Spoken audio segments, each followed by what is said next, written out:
This wasn't the first time this plane failed. 4 years ago, it leaked fuel midair and was forced to land in Turkey. Same aircraft, same problem, different day. Even the manager at Boeing's factory told his wife, "We will Did you never fly in travel on one? the Dreamliners No. built You won't fly in one. 2013.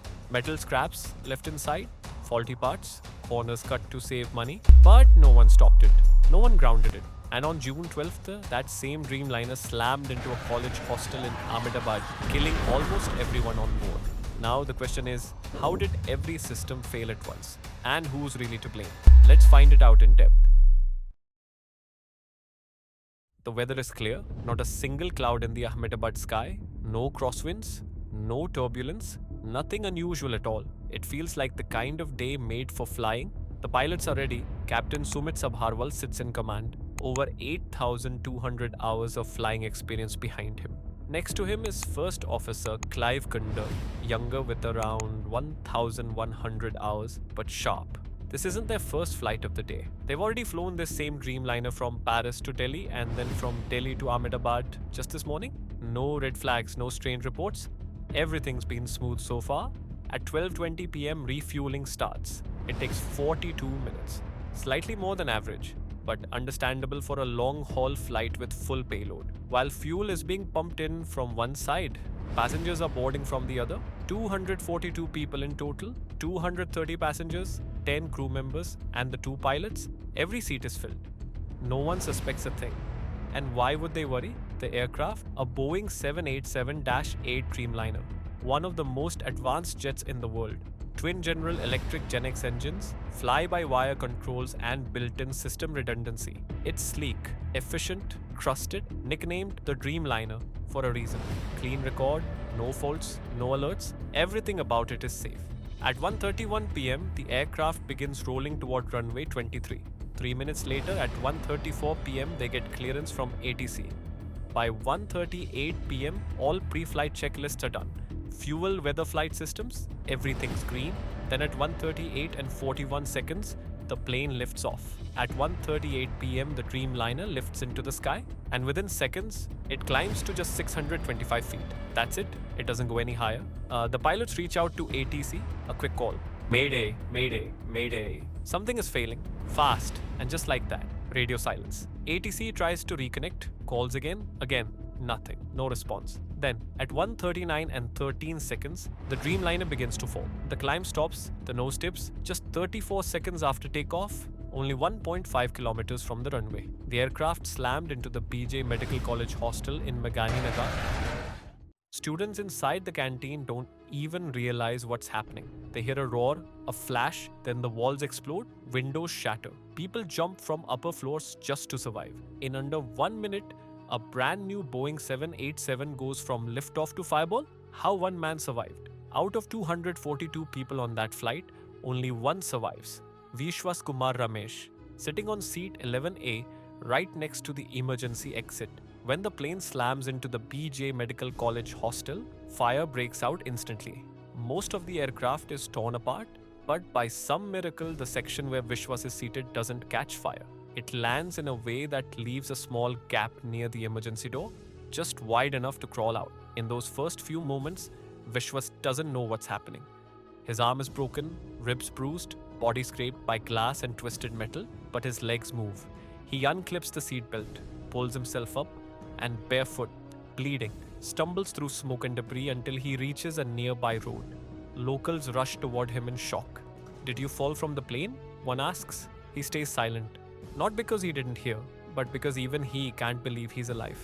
At the hospital, when the chaos in his head begins to clear, he speaks. He remembers a loud bang, the lights flickering, then complete darkness. Investigators now believe that bang might have been the very moment everything failed midair. Later, Vishwas shares something chilling. The other side of the plane had slammed straight into a wall. No space, no exits. Everyone was trapped. The fire was too fast. Their emergency door was useless. But on his side, that lucky break, that crack near seat 11A, just wide enough to live, and Vishwas was the only one who could take it. Now let's try to understand what was really happening up there. Not just what it looked like, but what the flight data shows and what people on the ground actually captured. this airport, or just one runway, and it's not in the middle of nowhere. It's surrounded by homes, shops, buildings, all packed tight around it. Up on a rooftop nearby, there's this teenager, Aryan. He's visiting his relatives and just wants to show his village friends how close the planes fly here. So he pulls out his phone, hits a record, a plane's taking off, big, loud, beautiful. But then he notices something. The wheels, they're still out. Even though the plane's already in the air, around 600 feet up, the landing gear is just hanging there. That's weird. That's not supposed to happen. At the time, Aryan had no idea what he's filming. But that video ends up capturing a moment the black box couldn't show from the outside. People living near the airport, they had no idea what was about to happen. 1 second, it was just another quiet afternoon. Then a loud blast. So strong it shook their windows. Some thought it was an earthquake. They ran outside trying to figure out what's going on, and that's when they saw it. Thick black smoke rising into the sky, right from the BJ Medical College hostel. Fire. Panic. People are screaming. No one understood it yet. One of the passengers on board was Vijay Rupani, the former Chief Minister of Gujarat. He wasn't alone. His wife, a few close friends, and political aides were traveling with him. Just another flight. Nothing dramatic. A quiet journey home. But history had other plans. In another row sat the Nanabawa family from Surat. 3 generations, all together. Grandparents, parents, and young children off to visit relatives in Birmingham. Someone at the airport even snapped a photo. Smiling kids with a teddy bear, stroller tags still attached, hearts full of excitement. A few rows ahead were retired British tourists. They'd just wrapped up a beautiful tour of Rajasthan. This was supposed to be their final leg before heading back to the UK. Sun-kissed, relaxed, probably sharing photos from their trip. A 22-year-old student sat quietly, headphones in. On his way back to university in Manchester, he had posted one last update from the lounge, heading home. And there were the crew members. They'd already flown 2 sectors that day. Tired, maybe, but still smiling, still offering tea, safety briefings, and calm voices, right until the final second. These weren't just numbers, these were people. Every one of them had a name, a story, and someone waiting on the other side. But at exactly 13:39, that waiting turned to silence. No warning, no goodbye, just a crash, a news alert, and then nothing. And as families struggled to make sense of what happened, one more detail came forward. One that makes this whole thing even more chilling. A passenger, hours before takeoff, had noticed something. Their seats weren't working properly. The light above them wouldn't turn on. The AC was dead. They flagged it, though it was minor. Now let's investigate. Who's to blame? The pilot, the aircraft builder, or the government? The black box has been found. Right now, Indian authorities are leading the investigation, but it's not just them. Sources say that experts from the UK and even the US are now involved too, because this isn't just an Indian tragedy. This is global. A Boeing 787, the pride of modern aviation, just fell from the sky. And yes, the black box is still in India. It holds everything. The final conversations, technical data, engine status, warnings, alarms, all of it. But until that data is decoded, we only have what's available to the public. And that's where flight radar comes in. We can trace the aircraft's path, second by second, its altitude, its speed, the exact time it lifted off, the weather, which by the way was crystal clear. But numbers only show part of the story. What we also have are videos, captured by people on the ground, bystanders, locals. One of them, a young man filming from his rooftop, wanting to show his friends just how close planes fly over their homes. What he caught on camera changes everything. Let's take a look. The first video we get is from the airport's CCTV. It shows the plane rolling down the runway, lifting off, and just seconds later, disappearing behind a row of buildings. The footage is grainy, hard to follow. You can barely make out the details. But then comes Aryan's video. It's taken from a rooftop. In the video, the aircraft is clearly airborne. But there's one thing that stands out immediately. The landing gear is still down. That's not normal.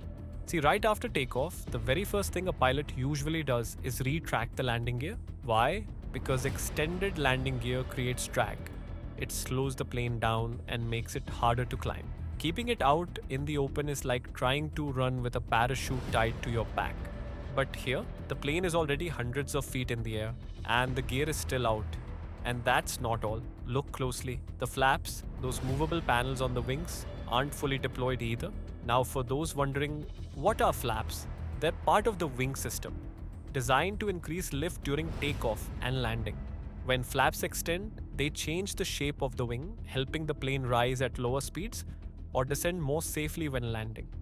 On takeoff, they're usually partially extended. On landing, fully deployed. But here, the plane is already hundreds of feet in the air, and the gear is still out. And that's not all. These are the first signs, and they raise questions that take us deeper into the investigation. Now, as investigators dig deeper, a few early theories begin to surface. According to a report by the Economic Times, some suggest it might have been human error. One theory claims the pilot was startled by an unusual engine noise right after takeoff, a deep, strange thrust sound that threw off his focus. In that moment of panic, it's believed he might have forgotten to retract the landing gear. Another, even more surprising theory says that perhaps, in the rush and chaos, the pilot might have accidentally retracted the flaps instead of the gear. Both the switches are close to each other in the cockpit. It's rare, but not impossible. But aviation experts aren't convinced. They say even if flaps aren't deployed or the gear stays down, a Boeing 787 has enough onboard systems to warn the pilot in real time. It would scream with alarms, it would flag errors, it would log every abnormal input in red. But in this case, there's no sign of such a warning. No radio call, no cockpit alert, no action from the pilot to fix it. So maybe the pilot didn't receive any warnings at all. Why? This takes us to a far more serious theory: total power loss. And now, Arian's video becomes critical. In one frame, viewers spot a strange object sticking out of the fuselage. It wasn't part of the landing gear. It wasn't a loose panel, it was the RAT, the ram air turbine. Now, what is the RAT? Think of it as the plane's emergency windmill. It only deploys when an aircraft loses all its electrical power. It spins in the wind, trying to generate just enough energy to power minimal systems, basic flight controls, a bit of lighting, and comms. It's the last backup before total failure. But here's the issue. For a RAT to work properly, the plane needs enough speed and altitude. And this aircraft, it had barely climbed. It was flying at around 175 knots, not nearly enough to give the RAT full function. So if the RAT is out, that means something terrifying. The Dreamliner may have lost power entirely. No engines, no electronics, no systems. We know one thing for sure: the engines died, both of them, at the same time, just 36 seconds after takeoff. But how? Let's rewind. Let's talk fuel, because sometimes what looks simple hides the kind of risk that waits in silence. Modern planes like the Boeing 787 aren't reckless. They have filters, sensors, backup systems. Fuel gets tested on the ground. It's monitored in the air.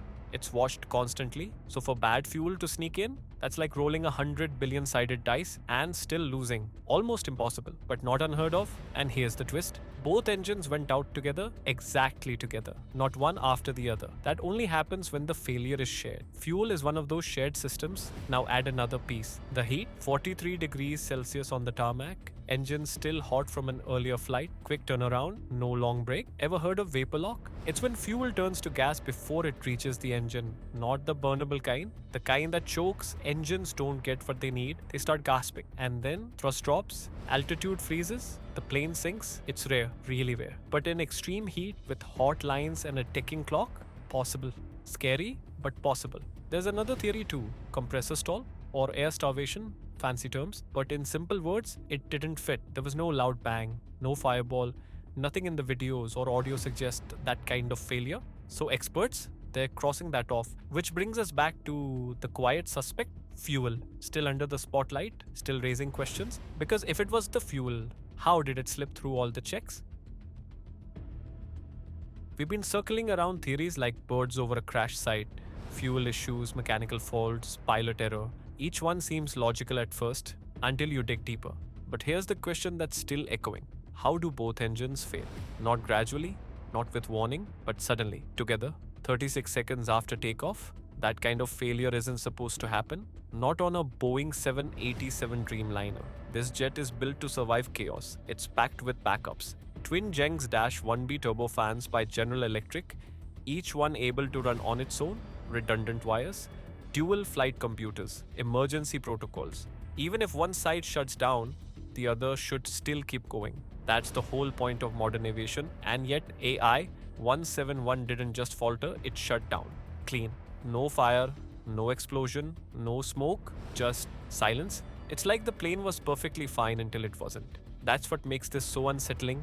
Every safety system designed to catch problems was there, working until it failed right when it was needed most. The black boxes, the CVR and FDR are with investigators now. India leads, but teams from the UK and US are watching closely.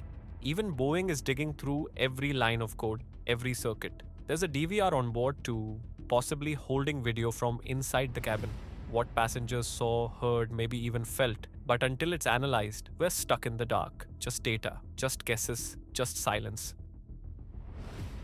I-171 wasn't just another crash, it was a rupture in the story of one of the world's safest planes. The impact didn't stop with the wreckage, it spread through airports, airlines, and regulatory bodies. Investigators launched a fleet-wide check. Every Dreamliner grounded for inspection, no red flags, no patterns. The problem? Still invisible. But something else starts to shift. Pilots begin to talk, whispered questions fill briefing rooms. That broken USB port last week, should I have reported it? The flickering cabin light, was it just annoying or was it a warning? These aren't just casual thoughts anymore. They're serious now, because what if the plane does speak before it screams? Maintenance crews go back over checklists. Airline execs revisit what counts as fit to fly. Even passengers are paying attention now. What we used to brush off as minor, we're beginning to see might have mattered. And now we're left with questions, big ones, the kind no black box can answer quickly. Why did both engines fail together? Was it contaminated fuel, a freak vapor lock, or something completely new? Something we haven't seen before? And here's where you, the viewer, come in. Have you ever ignored a dead port on your seat? Or brushed off a flickering light above your head? Most of us have. But now, we wonder, what if those little signs were speaking? Tell us in the comments. What do you think really brought down AI-171? This story isn't over. We'll be here when the official report drops. We'll break it down piece by piece. Because this crash, it's not just about systems failing, it's about learning to hear the quiet warnings before the scream.